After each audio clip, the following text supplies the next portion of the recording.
Menschen werden Brüder, wo dein sanfter Flügel weilt. Sagen Zauber, was die Oberstrenge hat. Alle Menschen werden Brüder, wo dein sanfter Flügel weilt. Bonjour à tous.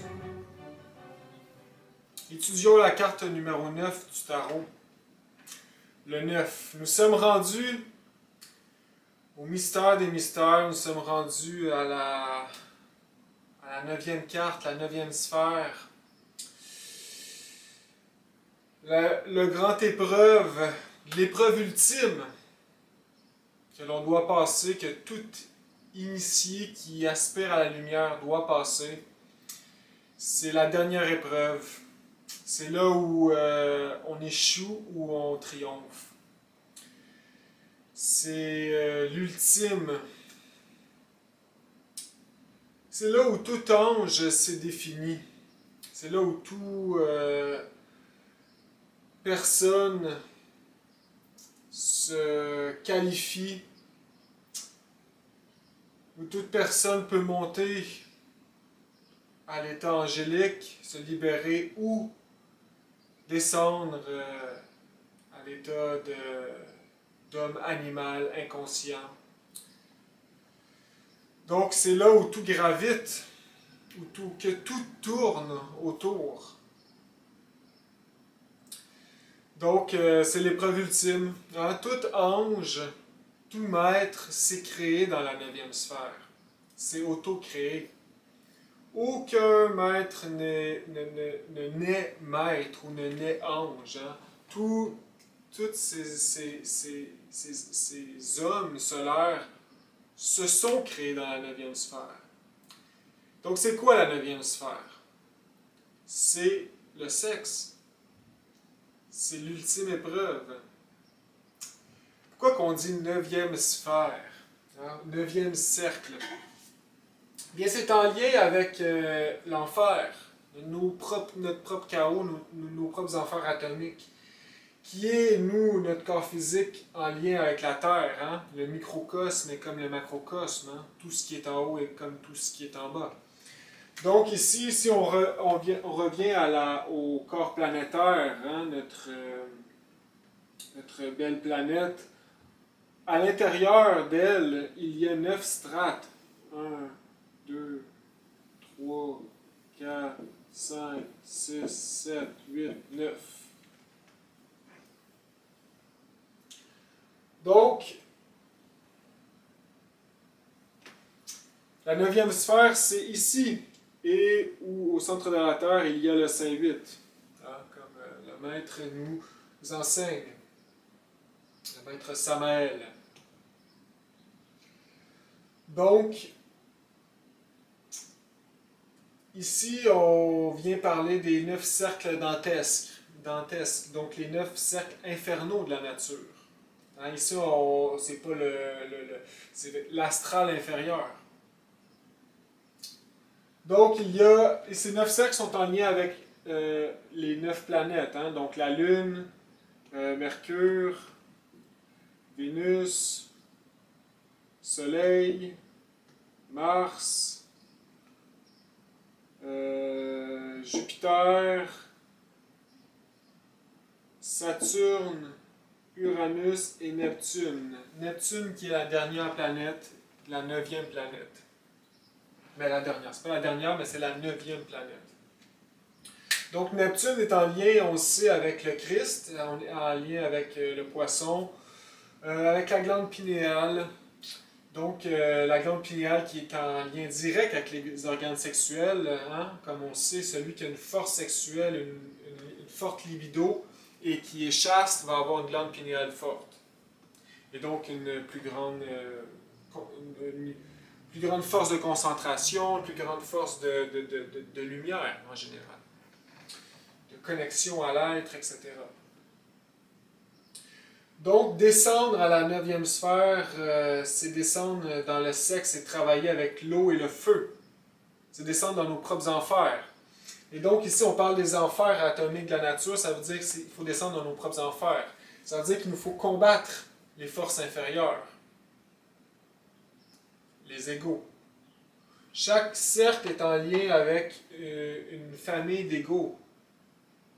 Hein? On sait qu'il y a 7 familles principales avec 7 rayons, hein? 7 caractéristiques de l'ego animal qu'il nous faut travailler contre afin de conquérir, hein? D'éliminer. Donc, et la 9e, bien sûr, c'est les égos les plus lourds, les plus difficiles à éliminer. Le maître Samael parle dans la 9e sphère, c'est les traîtres. Hein, ceux qui. Voilà, aussi l'involution sexuelle la plus bestiale, etc. Donc, il nous faut combattre l'ego, ça veut dire.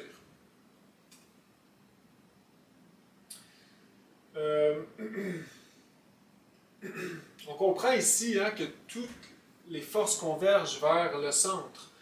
Donc, c'est travailler hein, l'être pour nous élever, il nous faut nous humilier.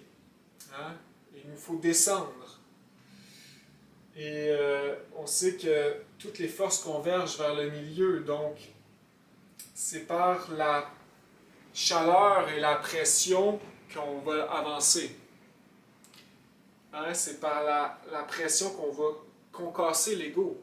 Si on ne bouille pas à 100 degrés, si on ne se met pas dans l'eau chaude, puis on reste on veut une vie facile et agréable, on ne réussira pas à concasser l'ego. Hein. Bien sûr, il faut le faire consciemment. Il ne faut pas se lancer dans les difficultés parce que l'ego est trop fort, on va perdre. Il faut le faire avec la prière, harmonieusement avec l'être, parce qu'il faut toujours écouter la volonté du Père. Et en ce moment, vu qu'on est déconnecté du Père, donc on veut aller dans la 9e sphère, c'est qu'est-ce qu'on demande. Mais un maître autoréalisé ne peut pas descendre dans la 9e sphère, ne peut pas aller dans le sexe si le Père ne lui a pas ordonné. Si la loge blanche ne lui a pas ordonné, ou le Père. Donc, par exemple, un maître, par exemple la 5e initiation des mystères majeurs, si le Père lui dit « bon, c'est assez, on va attendre un peu », il ne va pas dans le sexe.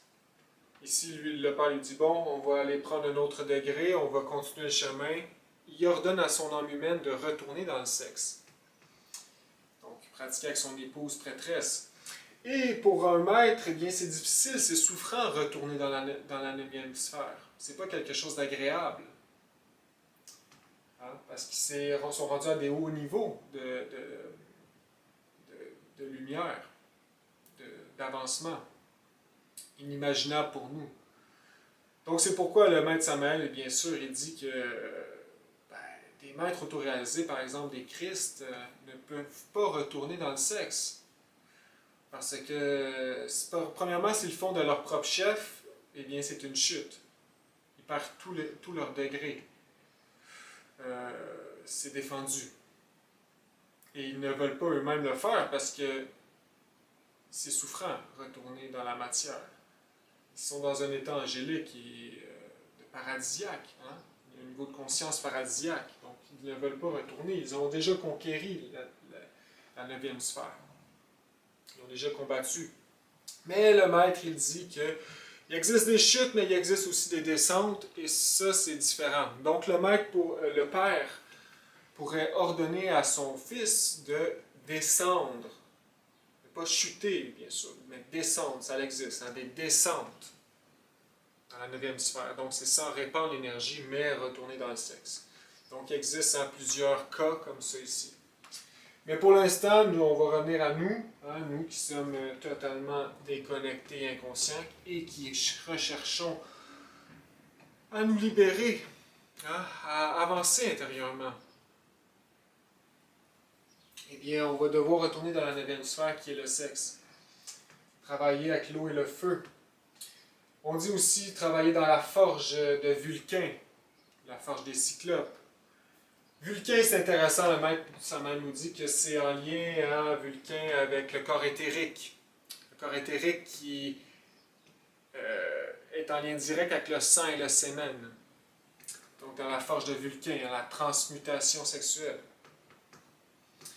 Donc il y a réellement un grand combat au centre, hein, comme on a dit, cerveau contre sexe.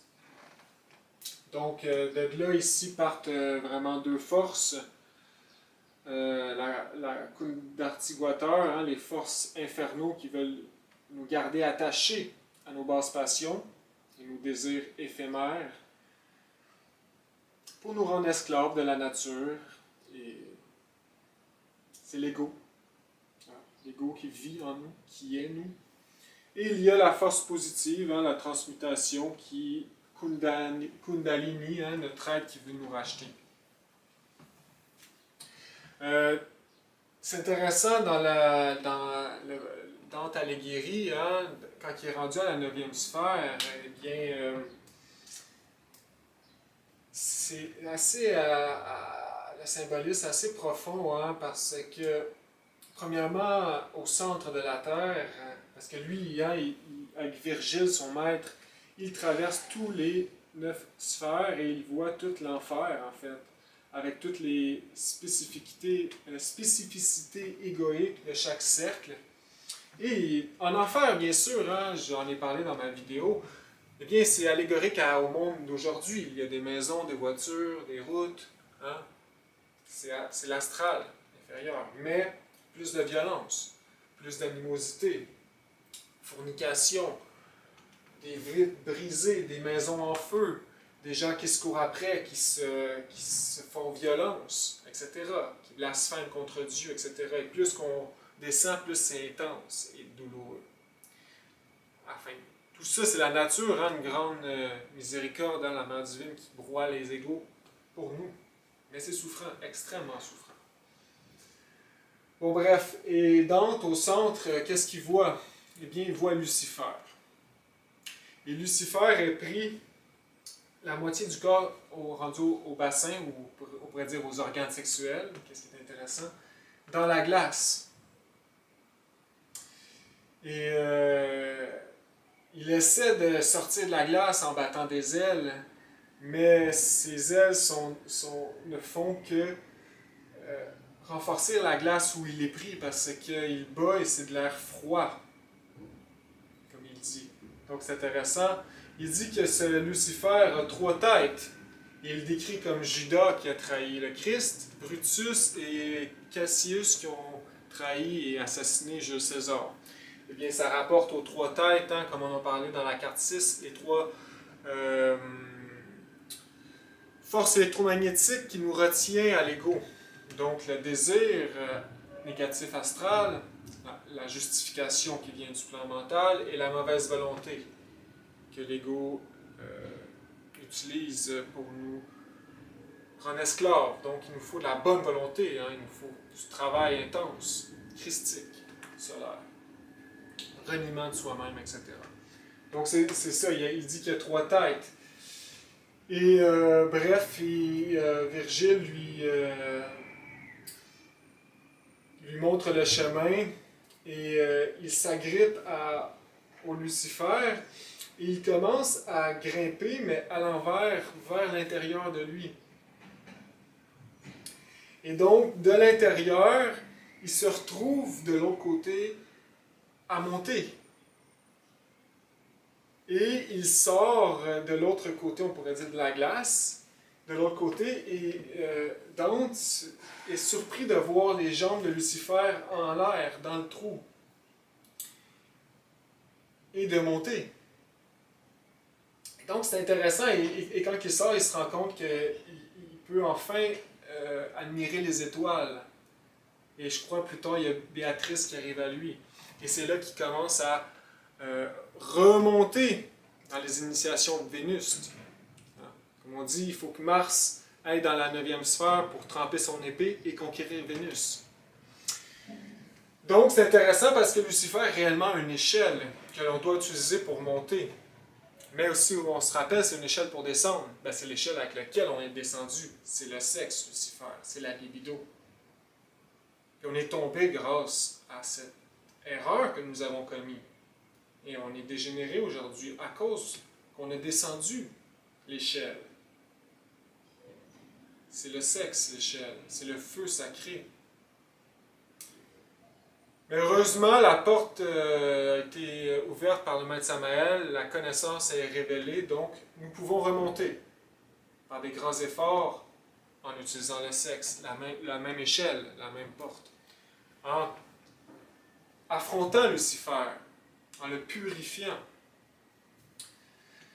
Hein, le porteur de feu, Lucifer, hein, le Luché.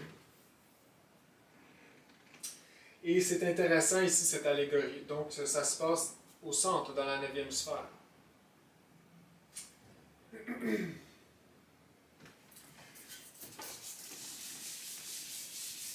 Le maître, il dit, c'est intéressant, il dit, au début, il nous faut, la 9e sphère est en lien avec les 9 initiations des mystères mineurs.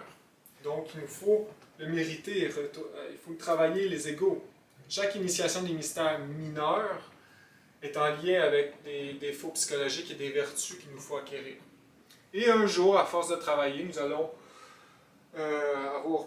allons mériter, bien sûr, peut-être une vie avec une épouse prêtresse ou on est une femme avec notre époux, hein, notre mage. Nous allons mériter, bien sûr, d'avoir les connaissances et l'ambiance propice au travail sur soi-même. Donc, il faut commencer aujourd'hui, où que l'on nous sommes. Conquérir les initiations des mystères mineurs pour aller jusqu'au sexe, à la 9e sphère, et là, travailler dans la forge pour construire les corps solaires et acquérir les mystères majeurs. Donc, c'est très progressif. On s'appelle, c'est les 3 facteurs qu'il nous faut réaliser. C'est le centre du travail. C'est le centre, c'est le cœur de toutes les cartes du tarot, en fait, les 3 facteurs. Bien compris et bien exécutés. La 9e sphère aussi, hein, c'est les 9 cercles kabbalistiques.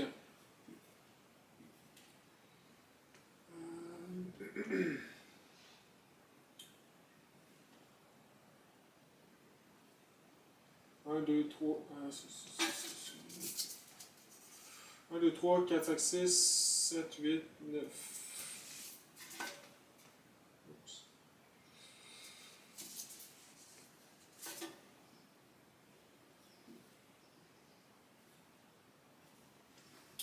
Donc les 9 cercles kabbalistiques ici, on les fait souvent, hein, parce qu'on sert de ces symboles pour nous aider à comprendre. Ici, il y a Dahat, la fameuse connaissance. Mais on ne la compte pas comme une sphère. Donc, il y en a 9. 1, 2, 3, 4, 5, 6, 7, 8, 9. La 9e sphère, c'est celle-là ici, c'est Yesod. C'est le monde éthérique, la 4e dimension, l'éther. L'énergie sexuelle qui flue en nous, comme on vient juste d'expliquer. Ou le sexe. Et donc, nous autres, ici, on est à Malkout, la 10e sphère, le monde physique, avec ses 4 éléments. Eh bien, voilà, la 9e sphère, c'est le sexe, encore là. Yesod. Hein, quand on met l'homme ici, tu as les épaules ici, tu as la tête ici, les épaules, le cœur qui est Tiferet, les reins et le sexe qui est le Yesod. Quand on regarde l'homme, Adam Kadmon, l'Adam Christ. Et comme le maître Samael il nous dit, il nous faut conquérir les 9 sphères d'en bas et les 9 sphères d'en haut, donc le 18.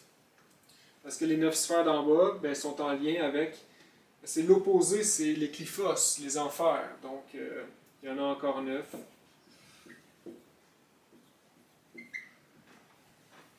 Et c'est les Cliphos. Hein.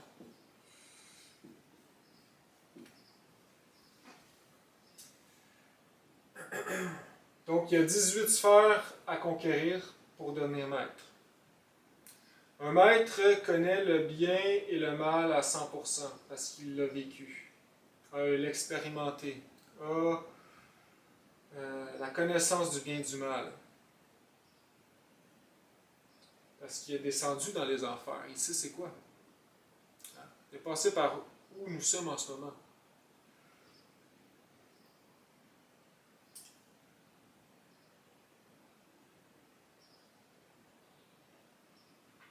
Alors voilà ici d'autres symbolismes de la 9e sphère et tout passe par le 9. Le 9 c'est la gestation. Nous avons eu notre corps, il y a eu 9 mois de gestation. Ma nature, c'est comme ça qu'elle crée. Le 9 mois de la grossesse de notre mère avant qu'elle recevoir ce corps. Même chose, le maître dit, la grande-mère cosmique a gesté pendant 9 âges pour qu'il y ait une nouvelle création. Et pour nous créer le maître à l'intérieur de nous, nous transformer en Christ, eh bien, il va falloir retourner dans le 9. Comme le maître Jésus dit, retourner dans le ventre de la femme. Mais bien sûr, c'est symbolique ici, ça veut dire retourner dans le sexe. Heureusement, le Maître Samael nous a apporté toutes ces informations parce qu'on serait totalement perdu aujourd'hui. Avec toutes les religions, c'est seulement symbolique, mais sans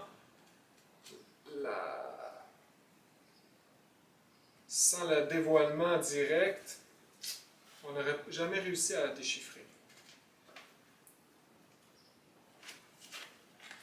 Donc, si on pige le 9 dans le jeu de tarot, qu'est-ce que ça signifie?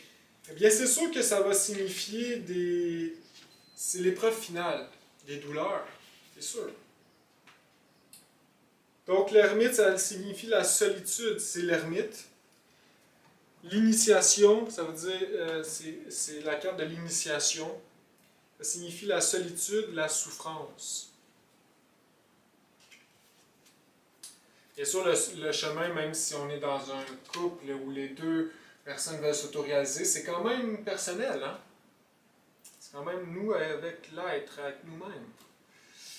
Donc, voilà, nous sommes tous appelés et nous devons tous répondre de notre propre chef, que l'on soit dans n'importe quelle situation, âge ou peu importe quoi.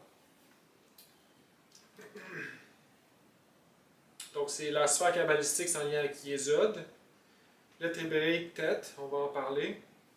L'axiome, monte sur la montagne et contemple la terre promise, mais je ne te dis pas que tu y rentreras. Intéressant. On nous montre le chemin, mais l'être, peut-être qu'il va nous préparer tranquillement. Hein? On ne sait pas qu'est-ce qu'il veut l'être. Mais il nous faut l'obéir. S'il dit non, c'est non. Donc l'être, c'est le Père, un maître, un ange, n'obéit qu'à son Père. Hein? Il ne fait jamais sa propre volonté. La première fois où nous avons fait notre propre volonté, ça a été qu'on a mangé le fruit défendu. Et on nous avait dit non, et voilà, nous sommes rendus en ce moment dans nos vies, hein, vous savez, vous le vivez tous. On n'aime pas ça. On n'aurait dû pas, on a fait une erreur. Mais c'est la première fois qu'on a fait notre propre volonté, ce fut une grande erreur. Donc il faut toujours faire la volonté du Père. C'est la loi. Si on veut monter, il nous faut nous humilier. Si on veut être glorifié, il nous faut nous humilier. Si on veut monter, il nous faut descendre. C'est la loi. Il faut aller dans la 9e sphère, comme un ermite, sage et prudent. Donc justement, l'arcane 9 est l'ermite, sage et prudent. C'est la solitude. Dans la 9e sphère, il y a de grandes douleurs. La douleur suprême se trouve dans la 9e sphère, comme le dit Dante dans sa Divine Comédie. Il faut apprendre à comprendre, il faut apprendre à souffrir, à être résigné. Ceux qui ne le sont pas échouent. Donc les éléments de prédiction annoncent de la science pour faire des découvertes. Ça c'est si on pige la carte. de l'ordre pour les réaliser et de la prudence pour s'en servir. Association propice et association malheureuse, amis qui aident et amis qui nuisent, lumière de raison et lumière d'intuition, le premier pour l'immédiat, le second pour ce qui est à venir. Donc voilà, en général, quand on pige. Donc dans un des chapitres, il dit, le maître ici, que c'est aussi en lien avec Mars. Hein, on comprend que c'est... On forge dans le fer, le métal c'est le fer, sa pierre c'est l'escarboucle, sa couleur le rouge. Voilà. C'est en lien avec le Sagittaire.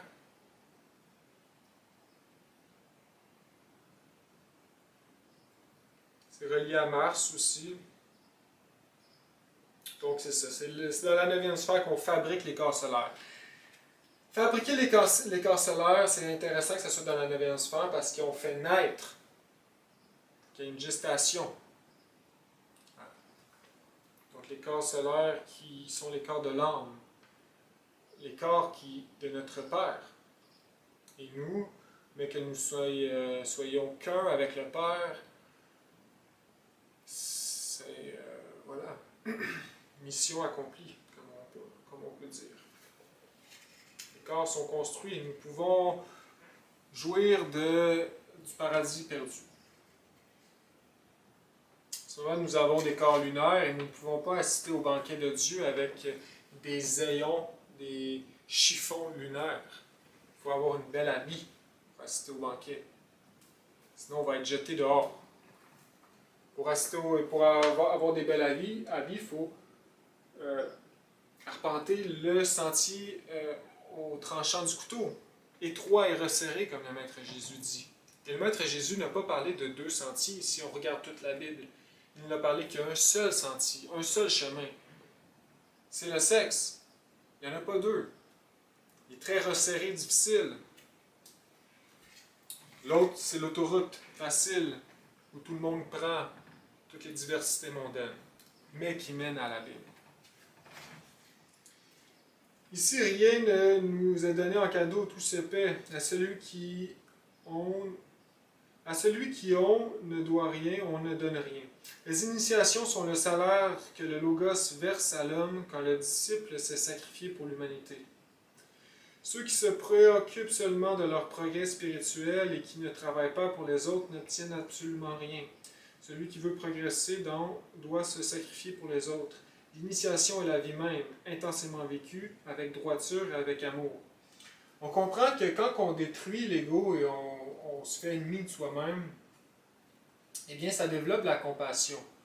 Parce que l'ego, eh bien, c'est toujours centré sur lui-même. Et si on le détruit, eh bien, on devient centré sur les autres aussi. Hein? On développe la compassion.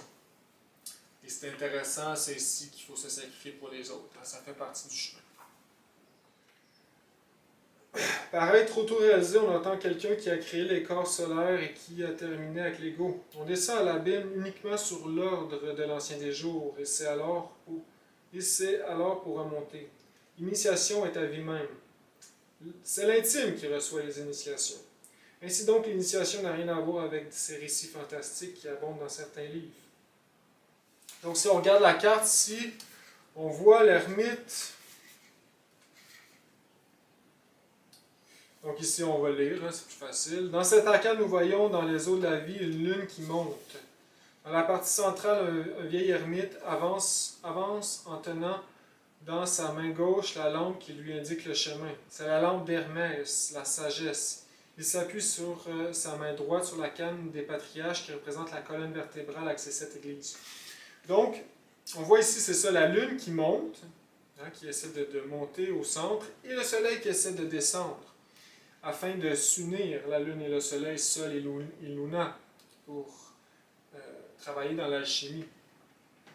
L'ermite avance ici avec la lampe, et la lampe, il la protège, parce qu'il faut la protéger du vent, toutes les perturbations extérieures. Hein, il faut être hermétiquement clos, il faut protéger le feu qui représente nos feux sexuels. Il faut détruire la luxure qui essaie d'éteindre cette flamme, ou la surconsommer, verser l'huile Il faut la protéger, travailler la luxure et rester hermétiquement clos, travailler le mental. Le bâton, bien sûr, c'est la colonne, comme il dit, avec ses 7 nœuds, 7 chakras. Et la cape, ici il dit « L'ermite prudent et sage est enveloppé dans la cape protectrice d'Apollonius, qui symbolise la prudence. Derrière lui se redresse le palmier de la victoire. » Donc la cape, c'est la prudence. Le palmier, c'est la victoire aussi, c'est les vertus. Donc, comme ici dit, la descente à la 9e sphère était dans les temples anciens le plus grand épreuve pour la dignité suprême de l'hiérophante. Hermès, Bouddha, Jésus-Christ, Zoroastre, Dante et beaucoup d'autres grands initiés ont dû traverser cette épreuve suprême, descendre dans la 9e sphère pour travailler avec le feu et l'eau, origine des mondes, des bêtes, des hommes et des dieux. Toute initiation blanche authentique commence par là. Donc, il est assez incroyable que les gens, à ces époques-là, devaient verser le sang, devaient combattre toute leur vie juste pour avoir la clé. Et qu'aujourd'hui, elle est donnée de façon vulgaire et banale. Les gens, souvent, ne se rendent pas compte. Et ça prend beaucoup d'expérience pour se rendre compte la valeur précieuse de juste cette connaissance. Les gens versaient le sang avant. Ils pouvaient combattre toute une vie pour juste avoir la clé, la connaissance. Il fallait qu'ils soient dignes, comme en Égypte.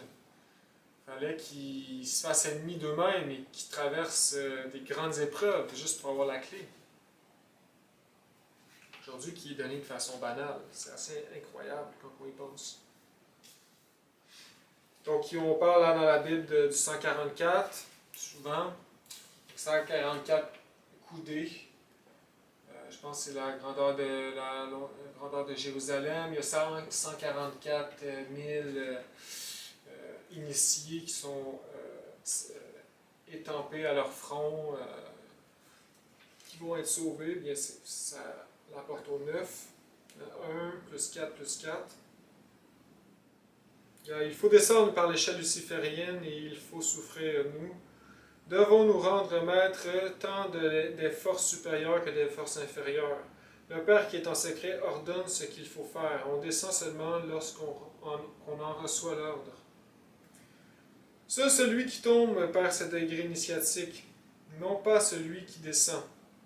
Ça, je l'ai expliqué. Une fois le travail terminé, on reçoit les ordres et on ne fait plus usage du sexe de manière capricieuse.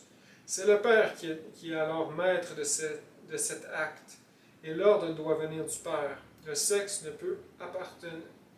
Ici, c'est très intéressant. Le sexe ne nous appartient pas à nous, mais au Père. Donc c'est ça, à l'époque, il y avait même des femmes qui étaient préparées dans les temples pour l'homme qui réussissait à prouver sa valeur, son mérite, eh bien, il pouvait recevoir une femme. Et puis aujourd'hui, on les voit comme des prostituées, mais c'est faux, c'était des femmes très préparées à l'initiation. C'était des prêtresses. Donc, et la femme, de son côté aussi, devait prouver sa valeur avant d'être préparée comme ça. Donc, c'était vraiment organisé par des gens de conscience éveillée.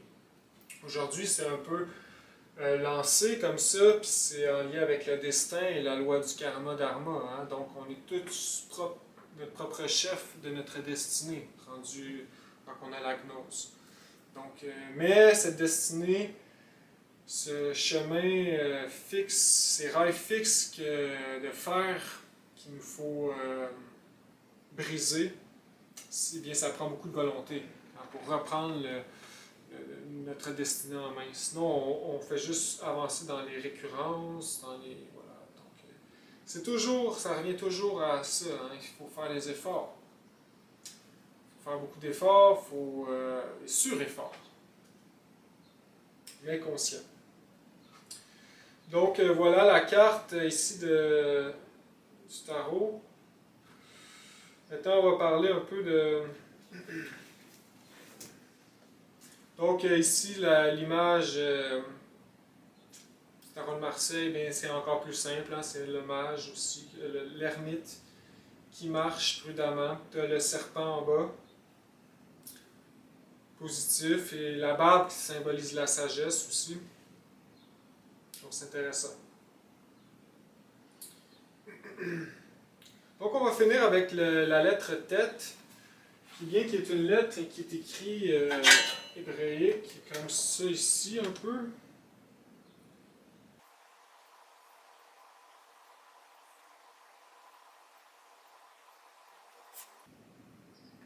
Eh bien, ça symbolise ici le serpent qui se mord la queue. Hein? L'Ouroboros ici. Hein, le serpent, qui est vraiment un symbole principal dans toutes les religions, qui revient récurrentement dans toutes les religions, et qui a toujours un symbole positif et négatif. Donc le serpent qui est très symbolique, qui symbolise en fait notre serpent qui nous sauve, Kundalini, qui est représenté par la colonne vertébrale, hein, Sushumna, par laquelle le feu sacré monte et en même temps nous libère, notre mère divine, qui nous sauve. Et le serpent négatif qui part du coccyx et qui rejoint les enfers atomiques de la Terre.